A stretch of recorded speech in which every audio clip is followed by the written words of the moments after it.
Welcome back to my channel మద గజ రాజా. 12 years తర్వాత జనవరి 12 నాడు రిలీజ్ చేశారు. మరి హీరో అయితే తెలుగు డబ్బింగ్‌లో మూవీ అయితే రిలీజ్ అయితే చేశారు. కొన్ని కారణాల వల్ల మూవీ చాలా డిలే అయితే అయింది. మరి రివ్యూలోకి వెళ్ళే ముందు నా ఛానల్ గనుక ఫస్ట్ టైమ్ అయితే ఎవరైతే విజిట్ చేస్తున్నారో దయచేసి సబ్స్క్రైబ్ అయితే చేసుకోండి. బేసిక్‌గా స్టోరీ వచ్చేసి హీరో చాలా రోజుల తర్వాత ఒక పెళ్లిలో అయితే వాళ్ళ చిన్నటి స్నేహితులనైతే కలుస్తాడు.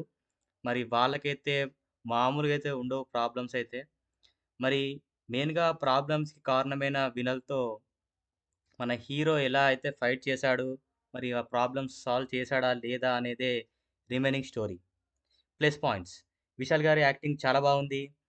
మెయిన్‌గా సంతానం గారి కామెడీ అయితే 2 గుడ్ అని చెప్పొచ్చు.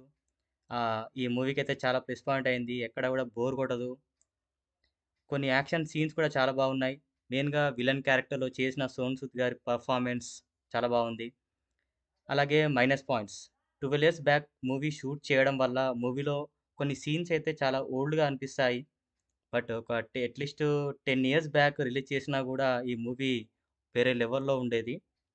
ఓవరాల్ మూవీ అయితే కామెడీ కోసమైతే సరదాగా అయితే మీ ఫ్యామిలీతో కలిసి చూడొచ్చు. No problem.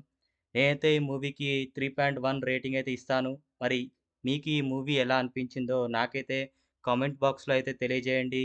Thank you.